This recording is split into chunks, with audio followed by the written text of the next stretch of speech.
Bonjour Stéphane, bonjour à tous. Le face-à-face avec Angélique Souche sur NC Première.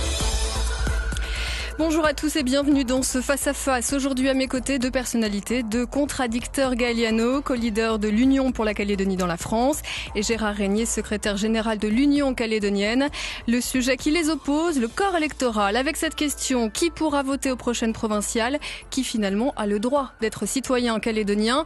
Un débat d'actualité puisque la campagne de révision annuelle des listes débute lundi.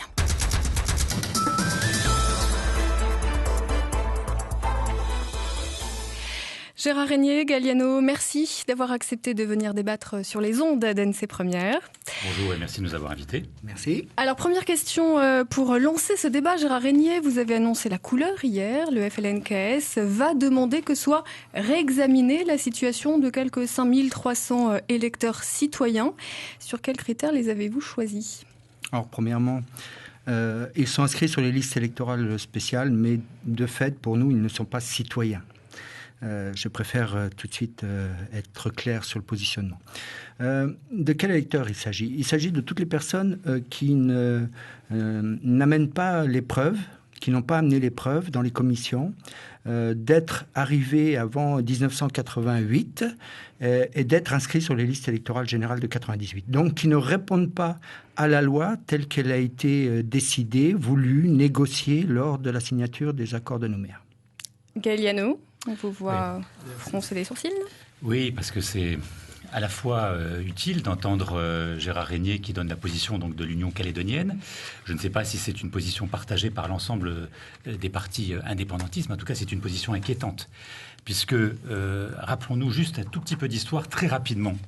L'accord de Nouméa, il a été notamment négocié et il y avait une clause de citoyenneté calédonienne, nouvelle, puisqu'elle n'existait pas dans les accords de Matignon. Demandée par les indépendantistes. Demandée par les indépendantistes, c'est une concession de la part des loyalistes faite aux indépendantistes. Et donc une clause de citoyenneté calédonienne avec deux pendants, deux corollaires, le droit de vote aux élections provinciales, avec ses citoyennetés, et une préférence pour l'emploi local à compétences équivalentes. C'était les deux caractéristiques de la citoyenneté. Et pour cela, il y avait la négociation. Alors forcément, tout de suite, vous allez me dire non. Mais en tout cas, en 98, c'était 10 ans de résidence, et les 10 ans glissants. En 2007, avant même, les indépendantistes ont obtenu qu'il y ait le gel du corps électoral. N'y revenons pas, moi j'y suis totalement opposé, tout le monde est opposé chez les loyalistes. En tout cas, c'est une négociation qui interviendra à la fin de l'accord de Nouméa en 2018, lorsqu'on négociera l'après-accord de Nouméa, parce que ce gel n'est pas tenable. Bon. Donc il y a eu le gel en 2007. Et là, ce que j'entends maintenant, c'est qu'à 3 ans de la fin de l'accord de Nouméa, il y a une nouvelle exigence, une nouvelle qui nous sort comme ça, qui est effectivement, qui s'appuie sur la jurisprudence de juges de la Cour de cassation, qui font une lecture qui n'est pas du tout la lecture de l'accord de Nouméa. C'est-à-dire qu'en fin de compte, les indépendantistes demandent maintenant non seulement qu'il faut être installé en Nouvelle-Calédonie avant 98, donc nous sommes en 2015, donc ça fait au moins 17 ans, en plus qu'il faut être inscrit sur les listes électorales, condition qu'on n'avait jamais évoquée à un moment donné, ni pendant les négociations de l'accord de Nouméa, ni au début de l'accord de Nouméa. On n'avait jamais dit que ceux qui n'étaient pas inscrits sur les listes électorales, au moins en 98, ne pourraient pas voter pendant les élections provinciales. Jamais. Et maintenant, ce que j'entends, c'est qu'il fallait être présent en 88. Donc ça veut dire qu'il faut être présent il y a 27 ans. Mais attendez, et puis pourquoi pas 50 ans, pourquoi pas 300 ans pendant que vous y êtes. Donc les indépendantistes, on voit bien, ils n'arrivent pas à convaincre les Calédoniens de l'indépendance. Le rapport de force, le clivage, il reste 60-40 à peu près. Même si d'ailleurs la part des Mélanésiens augmente dans le corps électoral du fait des tranches d'âge. Ils n'arrivent pas à convaincre. Donc quand vous n'arrivez pas à convaincre, qu'est-ce que vous faites quand vous voulez gagner ? Eh bien, vous faites en sorte de faire sortir du corps électoral ceux que vous supposez être opposés à l'indépendance. Et c'est ce que fait aujourd'hui l'UC. Et donc, sachez que nous ne vous laisserons pas faire. Et donc, là-dessus, l'UCF, et j'espère tous les loyalistes, s'opposeront vigoureusement et fermement à vos tentatives de trafic sur le corps électoral en faisant sortir des gens qui ont déjà voté, d'ailleurs, pour la plupart d'entre eux, en 2009 et en 2014. Nous ne vous laisserons pas faire, tout simplement. Régnier, vous trafiquez ? Non, pas du tout. Au contraire, je vois que M. Gaëliano est un vrai disciple de la circulaire Pierre Messmer de 72. Il a bien compris que le jeu de la colonie de peuplement sert pour aller à l'encontre de la volonté du peuple de ce pays. Il a bien compris ça. Et je pense que d'ailleurs, si on remet Messmer dans le contexte, l'Union calédonienne qui prend le pouvoir en 53 au niveau du pays avec sa devise « deux couleurs, un seul peuple », modifie totalement la société de ce pays, permet à ce pays de se développer, et on voit bien ce qui met l'arrêt à cette démarche, c'est la circulaire Messmer et c'est les intérêts de l'État français pour les essais nucléaires à Mururoa, pour le nickel, etc., etc. Mais ça, c'est le passé. Par contre, le présent, je trouve que M. Gaëliano fait des raccourcis quand même un peu rapides quand même sur l'accord de Matignon. Je comprends bien que ça pose des problèmes aux gens qui arrivent aujourd'hui en Nouvelle-Calédonie. Mais j'ai pour habitude de dire bienvenue à tout le monde. Simplement. Les gens qui arrivent aujourd'hui, depuis les accords de Matignon, depuis les accords de Nouméa, il y a une loi. Il y a la loi. Et donc, ces gens ont simplement à mettre en place, en vigueur, la loi. Comme 3 millions de Français qui ne vivent pas sur le territoire français, qui s'exportent parce qu'ils décident d'aller vivre, parce qu'il fait beau en Amérique, il fait bon Sauf que là, Gérard Régnier, au risque d'être technique, mais le débat est aussi technique que politique, il ne s'agit pas des gens qui arrivent aujourd'hui, là dont on parle. Qui sont arrivés depuis les accords de Matignon, les accords de Nouméa. Je vais répondre, si vous voulez, techniquement. Parce qu'il y a des gens qui ont déjà voté, techniquement. Techniquement, je vais vous répondre exactement par rapport à ce qu'a dit monsieur Yano. C'est le 188A. Et simplement, la Cour de cassation, elle vient de reprendre l'article 188A et la décision du Conseil de la Cour de cassation. Je voulais donc le 188A, c'est l'article qui dit qu'il faut être arrivé avant 1988. C'est ça. Totalement. C'est la reprise de l'article 2 de l'accord de Matignon. Les gens la restriction déjà pour le cadre de l'accord de Matignon. Simplement, sur l'accord de Nouméa, sur les négociations qui se sont passées au niveau de l'accord de Nouméa. Je veux bien l'entendre, M. Gaëliano, mais on va se répéter les choses. D'ailleurs, M. Paul Niaoutine a eu l'occasion de lui dire et de lui redire, si M. Lafleur, qui a pris des engagements au moment de l'accord de Nouméa, n'a pas tenu à informer ses colistiers, à informer son groupe politique à l'époque, c'est pas notre problème à nous. Sur la lecture du corps électoral glissant. J'ai là le document du Sénat qui, en 1999, commence à vouloir engager une modification de la Constitution française pour pouvoir reprendre la lecture. Alors, je le reprends tel qu'il est. L'article 1er du projet de loi constitutionnelle, excusez-moi, c'est peut-être pas celui-là. Il s'agit de revenir sur l'interprétation donnée par le Conseil constitutionnel dans sa décision numéro 99-410 du 15 mars 99, lorsqu'il a examiné la conformité à la Constitution de l'article 188 de la loi organique, devenue, etc., relative à la Nouvelle-Calédonie, qui fixe la composition du corps électoral restreint admis à participer aux élections aux assemblées de province et au Congrès. Donc, on voit bien que c'est le Conseil constitutionnel de 99 qui en a fait une lecture. Mais la négociation des accords de Nouméa, elle est un corps restreint et figé à partir de 88 et de 98 pour les gens qui devaient être inscrits sur les tableaux annexes de 98. Donc, il fallait être inscrit sur les tableaux annexes de 98. Alors, on ne refera pas le débat sur le gel du corps électoral. Là, que l'on soit très précis, la question ne porte pas sur le 188A, elle porte sur ces gens qui relevaient, pour ceux qui s'y sont intéressés, du 188B, c'est-à-dire qui pensaient que, en étant là, en 98, ils avaient ce droit de voter au provincial et qui ont déjà voté au provincial. Moi, en tout cas, en ce qui me concerne, je vais essayer d'éviter de faire trop référence à des articles de la loi organique, le 188A, que l'on connaît, mais je crains que les auditeurs nous abandonnent. Voilà, c'est ces gens qui je veux simplement vous dire, ont voté. Et là aussi, rapidement, moi, ça ne sert à rien de faire référence à la lettre Messmer, tout, ça date de 1972. Oui, mais elle est toujours en œuvre. J'avais 11 ans. Mais elle est toujours en œuvre. Mais non, attendez, vous avez dépassé ce genre de clivage, heureusement. Les indépendantistes ont revendiqué l'IKS et ont mené une révolte violente. Nous étions pour un homme, une voix. Il y a eu un accord qui a été passé, un accord politique entre Jean-Marie Tjibaou et Jacques Lafleur, qui a été repris ensuite par l'accord de Nouméa. Qu'est-ce qu'il disait ? les indépendantistes. Et c'est là où vous faites un recul, vous, indépendantistes. Il disait, en fin de compte, tous ceux qui sont là au moment où on va signer l'accord de Nouméa pourront s'exprimer et pourront devenir citoyens. Et c'est sur cette base-là, c'est cette communauté de destin que nous voulons créer. Et ce qui est révélateur... Non, mais en excluant beaucoup. Et on va y revenir. Pas. Attendez, il n'est pas question de demander le vote de quelqu'un qui est arrivé hier à Tontouta pour la première fois en Nouvelle-Calédonie, ou même qui est arrivé il y a 5 ans. L'accord politique, il était de 10 ans. Vous l'avez même bloqué. Ça ne changera pas. Ça ne changera pas jusqu'à la fin de l'accord de Nouméa, malheureusement. Mais après, on espère que ça change. Maintenant, la question est de savoir, quelqu'un qui est là, qui est arrivé en 1995, nous sommes en 2015, cette personne-là est depuis 20 ans en Nouvelle-Calédonie. Elle y a des enfants, elle a investi, elle a un travail. 20 ans en Nouvelle-Calédonie. Il est clair que dans l'esprit de l'accord de Nouméa, cette personne-là est citoyenne calédonienne. Ça fait 20 ans. Eh bien, malheureusement, cette personne-là, par exemple, ne s'est pas déplacée dans sa commune pour s'inscrire sur la liste électorale. Elle ne l'a fait qu'en 99 ou 2000. Si j'écoute Gérard Régnier, j'aimerais bien qu'il me réponde. Cette personne-là, ça fait 20 ans qu'elle est en Nouvelle-Calédonie, elle ne s'est inscrite sur la liste électorale qu'en 99 ou 2000, par exemple. Ça fait 20 ans. Est-ce qu'elle est citoyenne ou pas? Est-ce qu'elle a le droit de vote? Elle ne l'est pas. Vous imaginez... Attendez, je termine.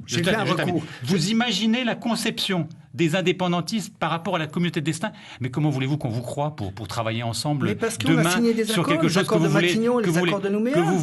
vous voulez comme étant l'indépendance? Si vous voulez renier votre signature mais à ce moment-là, mais si vous voulez que je vous le cite? Vous voulez que je vous cite l'accord de Nouméa? À aucun moment il est dit que les personnes doivent être inscrites. À aucun moment. L'actualité, malgré tout, c'est vous parce que... Non. Galliano, précision importante, et c'est l'actualité qui nous occupe aujourd'hui. Galliano, c'est la lecture, ou en tout cas la consigne aujourd'hui donnée par l'État à ses délégués. C'est pas la loi. C'est la loi. À ses délégués qui demandent à ses délégués justement d'eux-mêmes s'en référer à cette jurisprudence. Alors juste, excusez-moi, parce que moi j'ai le souci d'essayer d'être le plus pédagogique possible. On a le tous d'ailleurs, qu'on partage. Vous reconnaissez que c'est quand même très compliqué parce que... L'État dit aujourd'hui qu'il fallait être inscrit sur cette liste du 28 février 1998. D'accord. Pourquoi? Parce qu'il y a des personnes qui ont voté aux élections provinciales de 2009, donc qui étaient inscrites sur les listes électorales, qui ont voté en 2009, qui ont voté en 2014, qui sont citoyens depuis 5, 6 ans, 7 ans, et l'UC va leur dire... On vous demande la radiation et on veut vous sortir des citoyens. Et vraisemblablement, l'État va valider. Oui, mais pourquoi? Oui, c'est une position de l'État que nous contestons totalement. Pourquoi on en arrive à cette situation-là? Parce que ce sont des juges de la Cour de cassation qui, effectivement, lisent la loi organique et qui lisent le gel du corps électoral. Que s'est-il passé? Parce que ça n'a jamais été un accord. Jamais été un accord. Que s'est-il passé? Monsieur Paul Niaoutine nous a dit que Jacques Lafleur a donné son accord. Oui, c'est facile. Paix à son âme, Jacques Lafleur, il est décédé. Donc personne ne peut dire s'il était d'accord ou pas d'accord. C'est un engagement. Et moi, si je vous dis que Jean-Marie Tjibaou était d'accord pour que tout le monde vote, vous ne pourrez rien me dire non plus. Parce que paix à son âme, il est décédé. Donc tout ceci, pour moi, je le réfute. C'est trop facile de faire parler des personnes qui sont décédées. Donc ce que je veux simplement dire, c'est que on est en train de construire un destin commun, une communauté de destin. C'est pas en excluant les gens, qu'on arrivera à construire cette communauté de destin. Donc nous sommes dans la même démarche. Ce que je veux simplement vous dire, c'est que l'envahissement de ce pays, vous m'autorisez un envahissement. Attendez, les gens qui sont arrivés en 95, ça fait 20 ans qu'ils sont en Calédonie, ils ont tout investi, et c'est des envahisseurs. Non mais dites-moi, c'est des envahisseurs ces gens-là? C'est la loi. Comment ça, c'est la loi? Vous avez voulu détourner la loi. C'est pas l'accord. On ne détourne pas la loi. Ce que je veux seulement vous dire, c'est que les indépendantistes ont imposé, dans les conditions qu'on connaît, en 2007, le gel du corps électoral. Et donc il y a une modification de la Constitution. On le sait très bien, ça a fait l'objet d'un congrès à Versailles qui réunissait l'Assemblée nationale et le Sénat. La Constitution a donc été modifiée pour donner satisfaction contre la volonté des loyalistes. Parce que les indépendantistes, ils aiment bien parler de consensus, mais le consensus, ça marche quand eux sont d'accord. Quand ils ne sont pas d'accord, il n'y a pas de consensus, mais quand ils sont seuls d'accord, même si les autres ne sont pas d'accord, là, il y a consensus. Donc, en 2007, il y a une modification de la Constitution. Qu'est-ce qui aurait dû se passer? Et c'est vrai, là, il y a un problème. Qu'est-ce qui aurait dû se passer? La loi organique qui organise la Nouvelle-Calédonie, la loi organique, aurait dû être modifiée pour s'adapter à cette modification de la Constitution. C'est ça que tous les juristes vous disent. Aujourd'hui. C'est ce que nous proposons. Non pas de modifier, d'adapter. Mais pourquoi vous ne l'avez pas fait? Pourquoi vous l'avez pas fait, monsieur Yano? Vous étiez député. Non, j'étais pas. En début 2007, je n'étais pas député. Mais vous l'avez été après. Je n'étais pas fait. Parce que personne n'avait soulevé ça. Mais et c'est des juges. Et c'est vous qui. Non, ça a été soulevé. Attendez. Non. Voilà les débats de l'Assemblée nationale. Et non, attendez. Excusez-moi. Enfin, les débats de l'Assemblée nationale. En tout cas, pendant que j'étais député, je les connais un tout petit peu, notamment sur la Calédonie. Donc, ce que je veux simplement dire, c'est que il y a eu une inadaptation entre la loi organique et la modification de la Constitution de 2007. C'est pour ça que nous proposition constructive, qu'on clarifie les choses. Et donc, que l'on permette d'adapter cela. Le juge, lui, il a vu qu'il y avait une inadéquation, un décalage maintenant, et donc il fait une interprétation qui est complètement erronée, parce que je reviens à l'explication de M. Régnier, quelqu'un qui est donc arrivé à partir de 80, après 88, donc mettons en 90, vous imaginez, ça fait 25 ans en 2015. Eh bien, j'écoute M. Régnier, à 25 ans, cette personne est un envahisseur. C'est ça qu'il est en train de dire. Vous imaginez ? Ça fait 25 ans qu'il est en Calédonie, il y a sa famille, sa maison, son entreprise, son emploi, tout. Eh bien, c'est un envahisseur pour l'UC. Non, mais quand j'entends ça, excusez-moi, je suis estomaqué. Et ça, il me dit que c'est l'accord de Matignon et l'accord de Nouméa ? Attendez, sérieusement. C'est le principe, en fait, de la droite locale. Non, attendez. C'est le principe. C'est le principe, d'ailleurs, on se souvient colonial, des accords vous pourriez dire droite coloniale locale. Oh, si vous voulez. Non, mais c'est votre rhétorique. Seul juge. Gérard Régnier, plus sérieusement, vous comprenez, j'allais dire individuellement, au-delà d'une couleur politique. Mais bien sûr qu'on comprend. Mais le choc que ça peut être pour une personne. Mais bien sûr qu'on comprend le choc. On le comprend. Mais les accords de Matignon, vous croyez qu'on sort d'où, les accords de Matignon ? Les accords de Matignon 88, 89, Jean-Marie Tjibaou, Yéhouné donnent leur vie pour ces accords. Vous ne croyez pas qu'il y a un choc là aussi ? Deux indépendantistes tués par un indépendantiste. Vous ne croyez pas qu'il y a un choc ? Et puis, en fonction des gens qui veulent utiliser les choses. Pourquoi ? Parce que tout simplement en 88, alors je ne sais pas quel âge avait M. Yano, mais en 88, les Calédoniens du Grand Nouméa ne votent pas cet accord. Ils ne le votent pas. Les gens votent contre l'accord de Matignon. Voilà ce qui se passe réellement. Et voilà dans quel état d'esprit sont les gens de la droite à ce moment-là. Et donc, ils en réfèrent à quoi ? Ils en réfèrent aux vieilles méthodes. Qu'est-ce que c'est les vieilles méthodes ? Continuer de faire en sorte de noyer le peuple kanak chez lui. Ce qui est dommage dans cette démarche, c'est qu'en noyant le peuple kanak, on noie aussi les Calédoniens de souche. On noie les Calédoniens et on noie ce destin commun parce que les Calédoniens et le peuple kanak ont toujours su se retrouver à un moment ou à un autre, même si ça a été très difficile. De toute façon, ces gens n'ont que la Calédonie comme pays. Est-ce que là, vous ne mélangez pas finalement très clairement le débat du gel du corps électoral qui, pour l'instant, entre guillemets, est clos, et cette question, très précisément, aujourd'hui, d'enlever des gens qui ont voté et qui, demain, ne pourront plus voter, ne pourraient plus prétendre, entre guillemets, aux critères de l'emploi local. Mais pourquoi vous croyez qu'on a parlé de fraude, nous ? Pourquoi vous croyez qu'on a parlé de fraude ? Parce que ça a été voulu. Parce que ça a été voulu, ça a été orchestré. Ça a été fait. Alors, M. Yano, pour être précis... Beaucoup de mauvaise foi. Pour être précis, M. Yano. 94, l'année dernière, j'étais dans les commissions administratives, j'ai fait des recours. J'en ai gagné deux parce que c'est Mme Mangra qui est venue donner la date d'arrivée de ces gens-là. Parmi ces gens-là, il y a une personne de 93 qui est arrivée. Une dame qui est arrivée en 93 qui n'était pas inscrite sur les listes, sur le tableau annexe, et donc pas inscrite sur la liste électorale générale de 98. J'ai gagné ce recours parce que c'est la loi. C'est la loi. Tous ceux que vous avez perdus, parce qu'on va en parler, ça. Non. Les recours que vous avez perdus. Non. Que les indépendantistes. Non. Vous voulez pas qu'on en parle ? Si, on va en parler. Mais si, on peut en parler. D'accord, on peut en parler. Sur les 6700, vous avez dû en perdre 6690. On les a pas perdus. C'est sur la forme. Sur la forme. C'est-à-dire qu'il faut amener la preuve. Vous avez perdu. Oui, si vous voulez, on a perdu. Il faut amener la preuve. Sauf que vous, dans les commissions, quelles preuves vous amenez ? Quelles sont les preuves que vous amenez ? Moi, il n'y a pas de souci. Moi, quand on vient me montrer un document à papier, oui, si la personne est là avant 88, il n'y a pas de souci. Il n'y a pas de problème. Si la personne est inscrite sur la liste électorale générale de 98, il n'y a pas de problème. Cette personne doit être inscrite sur les listes électorales. C'est son droit. Mais quand vous venez en commission administrative spéciale, encore, l'effet, un homme, une voix, et qu'on vient dans une commission administrative spéciale, on est les plus nombreux, on est les plus forts, et on décide de l'inscrire, même si on n'a pas la preuve que cette personne doit être inscrite, et on l'inscrit, j'appelle ça de la fraude. Alors Galliano, avant de répondre, parce que là je pense que ça s'impose pour la bonne compréhension du débat, je vous propose qu'on revienne sur justement ces fameuses commissions, leur composition et leur fonctionnement. Ça nous permettra peut-être de comprendre un petit peu mieux ce qui s'y passe. La commission administrative spéciale est composée de 5 membres. Un magistrat métropolitain qui préside la commission, un représentant de l'État, le maire et 2 électeurs de la commune. Ces électeurs sont désignés par le haut-commissaire sur avis du gouvernement. Pour décider si une personne a sa place sur la liste spéciale, la commission examine les pièces justificatives déposées au moment de la demande d'inscription. En effet, la loi prévoit que seuls peuvent être inscrits les électeurs qui en font la demande expresse. Pour cela, c'est à eux d'apporter la preuve qu'ils remplissent les conditions. La commission peut aussi consulter les instances coutumières et lancer des enquêtes auprès des mairies. Si elle décide de radier un électeur ou refuse son inscription, ce dernier peut contester la décision en apportant des observations. Si après ces observations, la commission maintient sa position, alors l'électeur peut former un recours devant les tribunaux. Alors Gaël Liano, à l'issue de cette explication, quand Gérard Régnier vous dit vous, c'est-à-dire les loyalistes dans ces commissions... Les non-indépendantistes. Les non-indépendantistes. Parce que sur le coup, la loi, c'est nous qui la défendons. Est-ce qu'il y a un comportement particulier ? Est-ce qu'on peut avoir très clairement, on va poser la question très clairement, un comportement, une décision politique dans ces commissions administratives ?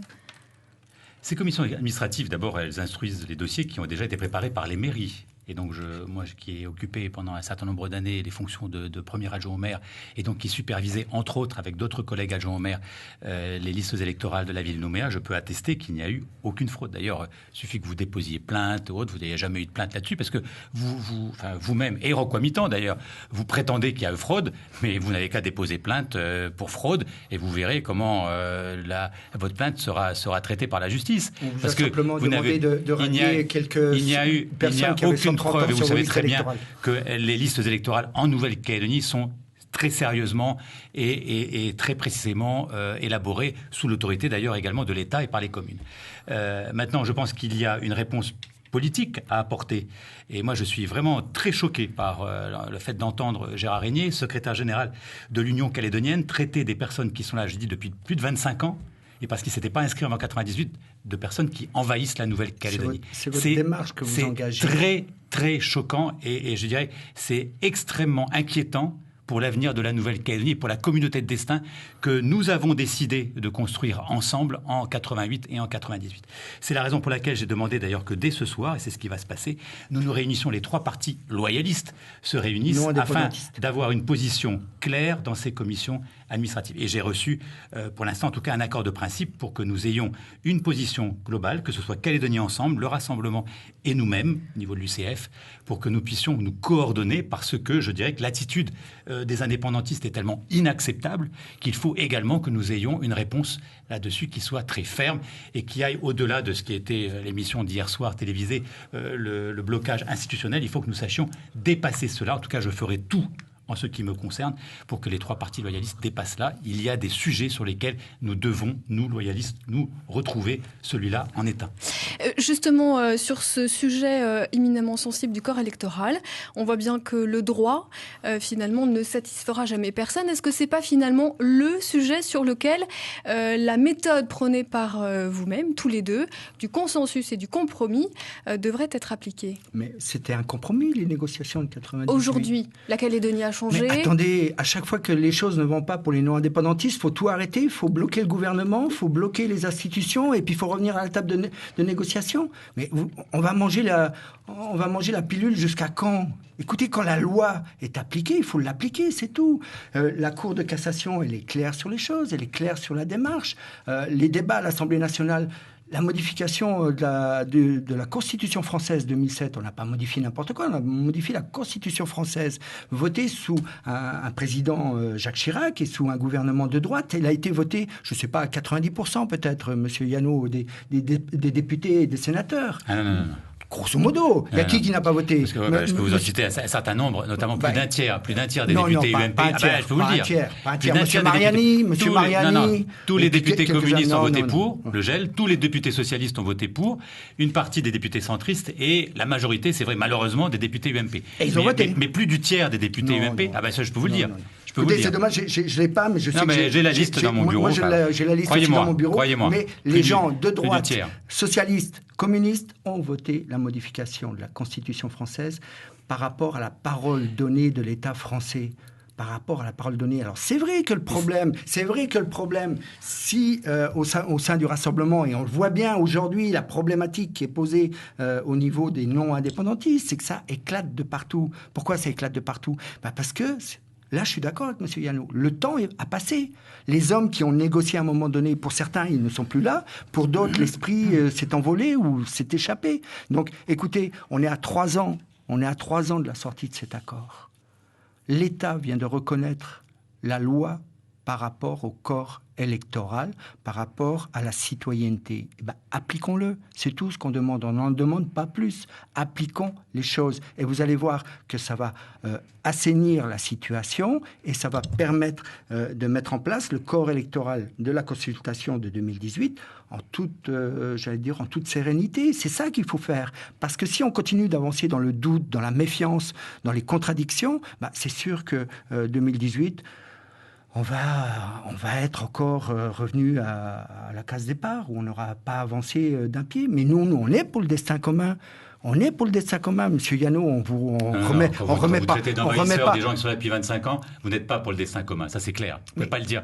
Tout est au contraire. C'est pas possible. Écoutez, je l'ai écrit quelque part. Je l'ai écrit à Monsieur Frogier. Pour 10 ans glissants, je veux bien. Je l'ai écrit à Monsieur Frogier. J'ai écrit à Monsieur Frogier un jour qui se battait justement avec tel que vous le faites aujourd'hui. J'ai dit, mais Monsieur Frogier, parlons des gens qui sont là, des gens où nous sommes ensemble. À ce moment-là, c'était 99. Ne parlons pas des fantômes, des gens qu'on ne connaît pas, à moins que vous connaissez ces gens et que vous avez décidé de les faire venir en Nouvelle-Calédonie. C'est peut-être un choix politique et je pense qu'on a mis le doigt sur votre engagement, c'est-à-dire faire venir de l'électorat que vous allez vous accaparer et que vous allez utiliser. C'est ça l'engagement qui a été pris au moment de 99, l'après 98. On l'a bien vu, Finalement, pour revenir à aujourd'hui. M. Frogier en 99, mettons peut-être. Nous sommes pour le destin commun. Avec des fantômes, mais moi je ne vous parle pas de fantômes en 99. Je parle de gens qui étaient là depuis 95, 92. Qui sont arrivés. Donc en 99, ils existaient bien en Nouvelle-Calédonie, ces gens-là. Mais bien sûr. Et vous ne voulez même pas qu'ils votent aujourd'hui. Parce que c'est la loi. Mais c'est la loi. Vous voyez ça où, c'est la loi? C'est une interprétation des juges. Il y a bien dans la loi remplir les conditions. Gaëliano, Gérard Régnier, pour avancer un petit peu et pour que ce soit finalement, j'allais dire clair pour les Calédoniens, on voit bien que c'est éminemment politique, mais finalement, quand on reprend les chiffres, même si on arrivait au maximum des 5000 radiations, ce qui est pour beaucoup de raisons très peu probable, finalement, le rapport de force, il ne change pas. Le 57-43, il change très peu. Mais nous, c'est pas ça le problème. Nous, c'est pas ça le problème. C'est pas ça le problème. C'est pas ça le problème. Faute de convaincre, on exclut, on radie. C'est pas ça le problème chez nous. Chez nous, on a mis en place une citoyenneté. C'est les indépendantistes qui l'ont demandé. À ce moment-là, les non-indépendantistes ne la voulaient pas, cette citoyenneté, parce qu'ils veulent rester des citoyens européens, des citoyens français. Nous, on a dit, c'est le moment de faire un destin commun entre nous, Calédoniens. Mettons en place la citoyenneté de ce pays. Et c'est comme ça que l'État a donné son accord. C'est le dernier point. C'est le dernier point qui a été acté au moment des accords de Nouméa. Mais vraiment le dernier jour. Et ce point-là, mais nous le voulons, cette citoyenneté. L'Union calédonienne, parce que vous parlez beaucoup du secrétaire général, de couleur, un seul peuple. Mais c'est nous qui avons toujours voulu ça. Un corps électoral, non pas tel qu'il avait été voulu par les conservateurs de l'époque, c'est-à-dire 2 corps électoraux différents, etc. Mais c'est l'Union calédonienne qui s'est battue pour ça. Donc on est toujours dans ce destin commun, on est toujours dans cette démarche, sauf qu'entre-temps, est arrivée la circulaire Messmer, et qu'aujourd'hui, cette circulaire Messmer a fait des adeptes qui continuent d'œuvrer parce que là, par contre, vous avez mis le doigt sur les choses, c'est-à-dire rendre les Calédoniens minoritaires dans leur propre pays. Rapidement, Gaëliano, on va avancer un petit peu. Premier ministre de 72 à 74. L'accord de Matignon, les accords de Matignon, c'est 88. Nouméa, c'est 98. Laissez Pierre Messmer, là aussi, qui est décédé, tranquille. Vous savez à quel moment on a appris la circulaire Pierre Messmer, nous, indépendantistes? Il était Premier ministre il y a 40 ans, Pierre Messmer. Je ne sais pas, mais je vous avoue qu'on va avancer un petit peu. On l'a appris en 83. On l'a appris en 83. Ce sont les socialistes qui nous l'ont sorti. Personne n'était au courant, à part peut-être M. Larocque, puisque à l'époque, c'était faire du blanc. Vous avez parlé aux Calédoniens de Pierre Messmer. Messieurs, 25 ans, ils ne savent même pas qui c'est Pierre Messmer. Le débat dans le débat, la modification de la composition de ces commissions administratives. Il en a été question notamment au comité des signataires. Une loi est en préparation en ce sens. Finalement, Gérard Régnier, est-ce que vous étiez demandeur de cette modification pour rajouter un magistrat? Est-ce que aujourd'hui vous y êtes toujours favorable? Est-ce que c'est nécessaire pour vous depuis, on va dire, la nouvelle lecture de l'État? On a déjà donné notre accord pour cette modification, donc on ne va pas revenir. On a pour système que quand on donne notre parole, on s'engage et on va jusqu'au bout. Donc on ne va pas revenir parce que simplement la Cour de cassation a décidé les choses. Pourquoi elles ont été modifiées, ces commissions ? C'est ça la question qu'il faut se poser. Pourquoi elles ont été modifiées ? Pourquoi elles pourraient l'être ? Oui, je veux dire... elles ne sont pas modifiées. Pas encore, excusez-moi. Pourquoi l'État encore, parce que c'est l'État qui demande. C'est l'État qui le demande. C'est l'État qui a fait la proposition. D'ailleurs, au départ, l'État, elle demande simplement que ce soit des commissions à 3. Le juge et les 2 représentants des électeurs. C'est ça la proposition de l'État au départ. Pourquoi ? Tout simplement parce que lors de la commission de visite de l'ONU l'année dernière, ce sont les magistrats eux-mêmes qui ont dit que ces commissions ne fonctionnent pas selon la loi, mais selon un rapport de force politique au sein de ces commissions. Et donc, l'État a dû prendre une décision forte de modifier ça, parce qu'elle se fait pointer par l'ONU à ce niveau-là. Galliano, vous êtes contre. Parler les morts et les magistrats, j'ai jamais entendu parler des magistrats de cette façon-là. Hein. Le rapport, c'est le rapport de la mission de visite, monsieur Galliano. Il faut lire. Oui, il faut lire aussi un peu l'ONU.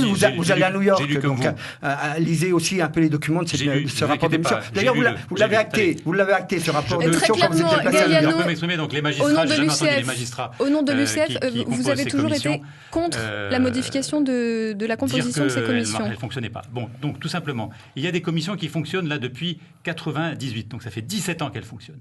On est à 3 ans de la fin de l'accord de Nouméa et les indépendantistes veulent changer les règles. Vous savez, quand dans un match de foot, par exemple, à 10 minutes de la fin du match, on se réunit pour dire on veut changer les règles qu'on a appliquées pendant tout le début du match, il y a quand même un problème. Donc bien évidemment que l'UCF, avec également le Rassemblement, se sont, au dernier comité des signataires, c'est dans le relevé de conclusion, totalement opposés à ce changement de règles qui est voulu là aussi un peu pour continuer à vouloir exclure et radier le maximum d'électeurs. Bon, donc nous sommes totalement opposés et nous aurons l'occasion de l'exprimer clairement lorsque le Congrès de la Nouvelle-Calédonie se prononcera et donnera un avis sur l'avant-projet de loi qui comporte donc cette modification avec le rajout de ce 6e membre qui est un magistrat. Et c'est vrai que parmi les loyalistes, Calédonie Ensemble a donné son accord, notamment au comité des signataires d'octobre 2014, au vu de la position de l'État, notamment j'espère, je leur demande, Philippe Dunoyer a expliqué hier soir. Officiellement et solennellement, je demande à Calédonie Ensemble de nous rejoindre et d'être opposés à toute modification de la composition des commissions administratives spéciales. Et j'espère que dans le vote du Congrès, ils rejoindront le Rassemblement et l'UCF et ils s'opposeront comme nous à cette modification voulue par les indépendantistes. Par l'État. Et voulue par les indépendantistes, à la demande des indépendantistes et acceptée par le gouvernement socialiste. Non, juste pour la petite anecdote comme ça, c'est qu'on a eu une réunion du groupe de pilotage sur le corps électoral au Sarria et mon voisin, alors ça va, c'est pas l'ICF, c'est mon voisin du FPU à côté de moi, dit « Ah non, pas de 2e magistrat, il va appliquer bêtement la loi ». Voilà, c'est la petite anecdote. C'est-à-dire qu'on peut appliquer bêtement la loi, mais la loi reste la loi, même si elle peut paraître bête, c'est la loi. C'est comme ça. Pour les commissions qui se réunissent encore sous l'ancien format, parce que contrairement à ce que dit Gérard Régnier, il n'y a rien qui a été changé, ils sont à 5.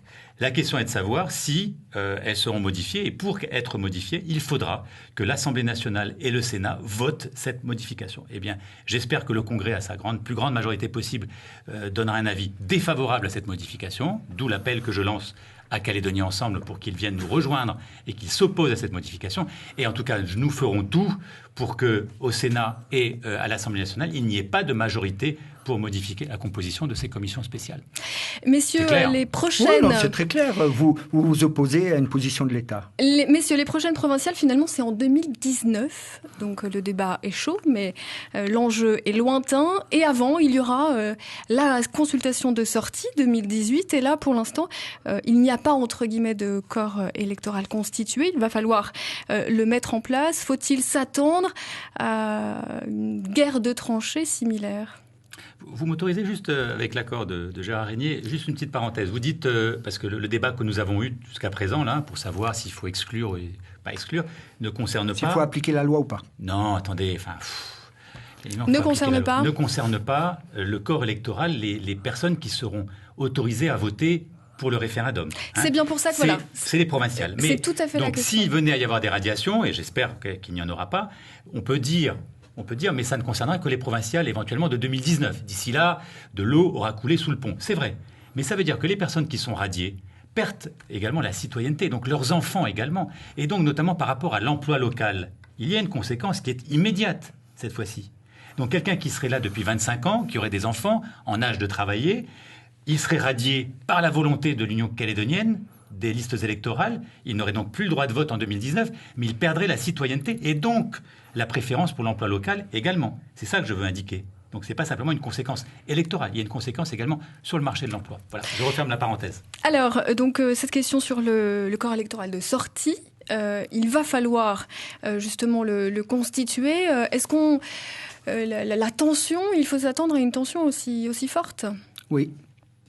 Pourquoi ? Oui, parce que je pense qu'au moment de la négociation, il y a eu quelques petits soucis et l'État, pour l'instant, ne veut pas trop prendre de décision. C'est-à-dire ? C'est l'idée et la problématique des intérêts matériels et moraux qui, en droit juridique, n'a pas d'explication claire. Les intérêts matériels et moraux, c'est la fonction publique qui a ce positionnement. Et on ne s'est toujours pas mis d'accord à ce niveau-là de savoir qu'est-ce que représentaient les intérêts matériels et moraux. Alors, pour qu'on soit un petit peu clair pour nos auditeurs sur l'avancée du débat, la question a été abordée au dernier comité des signataires. Il faut savoir que, selon l'accord de Nouméa, pour pouvoir voter, il faut être inscrit sur la liste générale à l'instant T.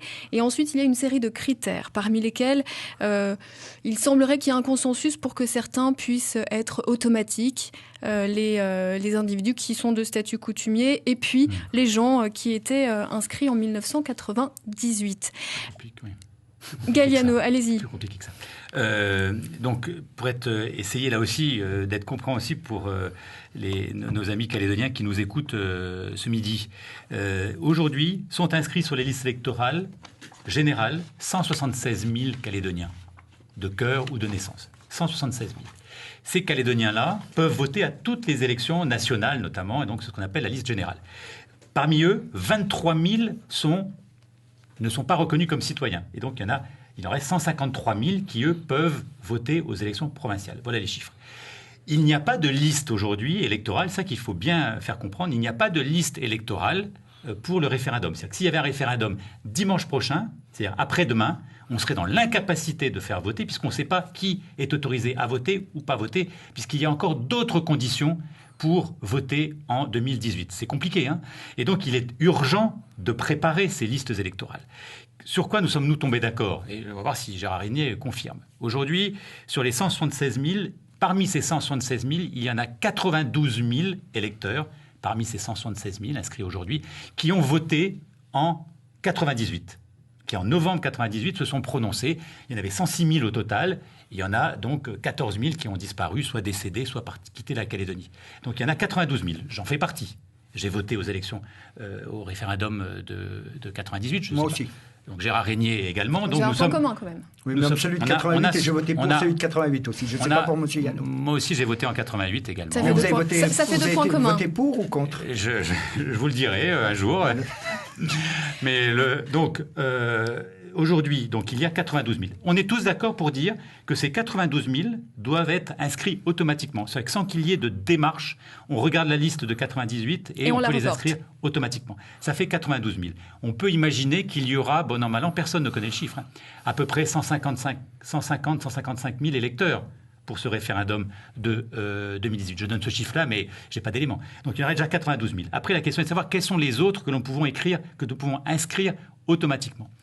Il y a la question des natifs et la question du statut coutumier, puisque dans l'accord de Nouméa, les personnes qui ont eu le statut coutumier, en clair donc les Mélanésiens, peuvent s'inscrire et être électeurs. Et il y a également une question des natifs, donc ceux qui sont nés en Nouvelle-Calédonie, avec une condition, parce qu'une virgule a été placée à un certain endroit, malheureusement, où il faut des intérêts matériels et moraux. Nous disons que les deux vont ensemble. S'il n'y a pas l'un, il n'y aura pas l'autre. Donc, en fin de compte, s'il n'y a pas une inscription automatique pour les natifs avec une condition d'intérêt matériel et moraux assez allégée, pour nous, en tout cas, nous serons opposés à ce que les Calédoniens de statut coutumier puissent s'inscrire automatiquement. Mais on doit pouvoir, s'il y a un peu de bonne volonté de la part des indépendantistes, parce que s'ils nous disent que les natifs Ceux qui sont nés en Nouvelle-Calédonie, ce n'est pas le seul critère pour être calédonien, hein, mais c'est quand même un des critères, ne peuvent pas participer au référendum de sortie. Là, effectivement, ils peuvent nous dire effectivement qu'on est des envahisseurs, là aussi, puisque c'est la théorie progressiste de l'Union calédonienne et des indépendantistes. Gérard Régnier, votre conception des natifs, des natifs en tout cas, leur droit à figurer automatiquement sur cette liste de la consultation de sortie. Pas seulement, hein. Comme l'a dit M. Galliano, il y a un point qui a été rajouté, c'est avoir ses intérêts matériels et moraux. Et on s'est toujours pas mis d'accord sur cette vision des intérêts matériels et moraux. Mais ça a été négocié comme ça au moment des accords de Nouméa. Par contre, pour éclairer peut-être aussi un petit peu, j'ai cru comprendre que la modification de la loi organique, il y aurait en fait la proposition pour modifier l'article donc 218, deux propositions d'inscription automatique qui seraient donc toute personne inscrite sur les listes électorales générales de 98. C'est les 92 000 ? Oui, 92 000, et toutes les personnes relevant du statut coutumier, donc tous les Kanaks. Et donc c'est cette modification qui va être amenée et qui va permettre donc déjà d'inscrire, j'allais dire, une grande part des électeurs pour ce référendum. Après, si j'ai bien compris, ça passera si de votre côté vous acceptez également les natifs. Non, ça c'est l'interprétation que fait M. Galliano ou le deal qu'il commence déjà à négocier. Mais pour l'instant, on n'en est pas là. Pour l'instant, j'ai cru comprendre que la modification de la loi organique comprendra ces deux catégories de personnes, c'est-à-dire toutes les personnes de 98 et les gens de statut coutumier, à savoir les Kanaks. Donc le reste, il va falloir travailler au sein de ces commissions qui vont devoir se réunir en 2016, 2017, 2018 et donc définir véritablement quels sont les intérêts matériels et moraux et d'autres éléments sur lesquels 20 ans de présence en Nouvelle-Calédonie, etc., etc. Donc il y a toute une liste sur laquelle les commissions vont devoir travailler. La loi organique donc, effectivement devrait être modifiée. Elle sera transmise au Congrès dès samedi matin et dans la foulée, je la transmettrai aux 53 autres collègues du Congrès pour que nous puissions l'examiner. Une commission est déjà prévue le 12 mars et normalement, la séance publique qui est prévue pour le Congrès pour donner un avis sur cet avant-projet de loi organique est programmée le 19. Normalement, c'est le calendrier que nous devrions respecter. Donc, dans cette modification qui nous sera présentée demain, il y a l'ajout, comme on l'a vu, de la commission à la commission administrative d'un 6e membre. Nous y sommes opposés. Et il y a la proposition d'inscription automatique sur la liste pour 2018 des personnes qui étaient inscrites en 98, les 92 000. Nous y sommes favorables, nous à l'UCF. Et il y a seulement une autre condition d'automaticité qui sont les statuts coutumiers, en clair les Kanaks, pas les natifs. Eh bien, s'il n'y a pas les natifs, nous serons opposés à l'inscription automatique des statuts coutumiers. Et nous verrons bien. Voilà. D'accord. Mais vous n'êtes pas opposé à ce qu'ils soient inscrits sur la liste électorale de sortie quand même. Vous ne voulez pas les exclure de cette liste-là quand même. Non, bien sûr. D'accord. C'est l'automaticité. D'accord. Messieurs, il nous reste vraiment quelques minutes finalement sur ce corps électoral de sortie qui est peut-être celui qui aussi intéresse beaucoup les Calédoniens. Quel est votre état d'esprit ? On parle d'exclusion, on parle de construction d'une communauté de destin. Est-ce qu'on pourrait admettre que l'idée, c'est que le plus de gens possible puissent s'exprimer, Gérard Régnier ? Les gens peuvent s'exprimer. Ils se sont exprimés au moment des législatives. Pour préciser, ce sont des critères à préciser politiquement. Est-ce que là, on peut parler de compromis, de consensus pour y arriver ? Mais il y a eu un compromis, il y a eu un consensus en 98. Pourquoi vous voulez qu'on revienne toujours sur le consensus et le compromis et sur un vote de 72% des Calédoniens de 98 inscrits sur les listes électorales spéciales pour ce référendum de 98. 72% de ces personnes ont voté oui à l'accord de Nouméa. Et donc, à part peut-être le fait que des gens n'ont peut-être pas compris ou ont été mal informés ou peut-être on leur a menti, mais c'est quand même pas de la faute de l'Union calédonienne de ne pas avoir dit la vérité. Et je me souviens avoir participé à des réunions de personnes qui appelaient à voter non à l'accord de Nouméa. Et je me souviens complètement de leur position concernant le corps électoral. Je pense à Madame Lagarde, je pense à M. Leroux, je pense à différentes personnes. Mais je pense que les choses, elles ont été claires, elles ont été dites. Après, je peux comprendre la problématique de l'État français à ce moment-là, quand M. Lafleur est venu les voir en disant « il faut que mon électorat puisse voter l'accord de Nouméa parce qu'il n'a pas voté l'accord de Matignon. Et donc, facilitez-moi un peu par des documents qui permettraient de laisser croire que le corps électoral soit glissant. Voilà, donc voilà la genèse en fait de la problématique et voilà sur quoi on vit depuis maintenant, je ne sais plus combien de temps, un certain temps.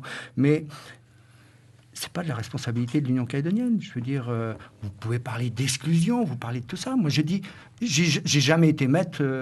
Si ma famille devait arriver demain, si je devais faire venir mon petit frère, je lui dirais qu'il pourrait pas être inscrit sur les listes électorales spéciales, qu'il ne pourrait pas bénéficier de la priorité à l'emploi local, parce que c'est la loi. C'est comme ça. Moi, je n'ai fait venir personne, je n'ai été chercher personne avec un pistolet pour les imposer. Les gens sont venus d'eux-mêmes, parce qu'il fait bon en Nouvelle-Calédonie, parce qu'il y a de l'emploi en Nouvelle-Calédonie, parce qu'il y a aussi une sécurité. Rapidement, c'est la fin, il y a, je pense, une qualité de vie en Nouvelle-Calédonie. Et c'est vrai qu'il fait bon vivre en Nouvelle-Calédonie. Et je pense que beaucoup de métropolitains, mais on a vu aussi un reportage de NC Première sur les Polynésiens qui sont en train de venir ici parce qu'il y a du travail et il fait bon venir ici en Nouvelle-Calédonie.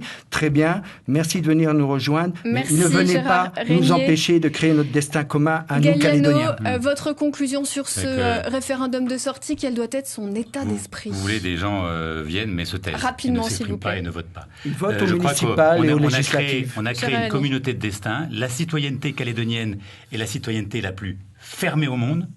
Jamais il n'a été dit en 98, jamais, j'étais là, j'étais élu et j'ai fait campagne pour l'accord de Nouméa, jamais il n'a été dit que le corps électoral serait gelé. Moi, jamais il n'a été dit. Moi, je l'ai dit, mais vous ne voulez pas écouter. Laissez-moi, moi, je l'ai dit en 98. Jamais il n'a été dit qu'il fallait être inscrit sur les listes électorales pour pouvoir voter. Et donc, cette communauté de destin, c'est vraiment quelque chose de positif, si c'est vu de façon positive. Et je regrette cette interprétation inacceptable et complètement rétrograde des indépendantistes. Mais nous ne laisserons pas faire là-dessus. Il est important que l'on construise ensemble. Et quelqu'un, je le répète, qui est là depuis 25 ans, il est calédonien, même s'il n'est pas né, même s'il n'est pas de statut coutumier. Et vous n'imaginez pas la douleur que vous faites ressentir à ces personnes-là en leur disant qu'ils ne sont pas calédoniens, qu'ils ne sont pas citoyens, et voire même, si on va jusqu'au bout de votre raisonnement, qu'ils sont des envahisseurs. C'est inacceptable. Humainement, c'est inacceptable. Et j'imagine, mais je dirais même Marine Le Pen, elle n'ose même pas dire ça en métropole. Vous imaginez, donc si quelqu'un en métropole. Donc, il faut construire quelque chose qui soit ouvert vers le monde, parce que de toute façon la Calédonie ne pourra pas être complètement fermée. Et donc il faut le faire de façon équilibrée, parce que nous sommes dans une situation de discussion avec vous, donc nous ne voulons pas faire n'importe quoi, mais il n'est pas possible que vous gardiez ces positions-là. Et donc en ce qui nous concerne, nous ferons tout, nous, à l'UCF, et j'espère donc qu'on sera rejoints et que les divergences et les divisions du camp loyaliste viendront à s'atténuer et à s'éteindre sur ces dossiers, et notamment sur cette question qui est essentielle. Voilà. Galliano, Gérard Régnier, merci d'être venu débattre en direct ce midi sur NC Première. Ce face-à-face est terminé. Vous pouvez le réécouter ou l'écouter tout simplement dimanche à 17h ainsi que sur notre site internet www.ncpremière.nc. Merci à tous, bon après-midi, restez sur la première.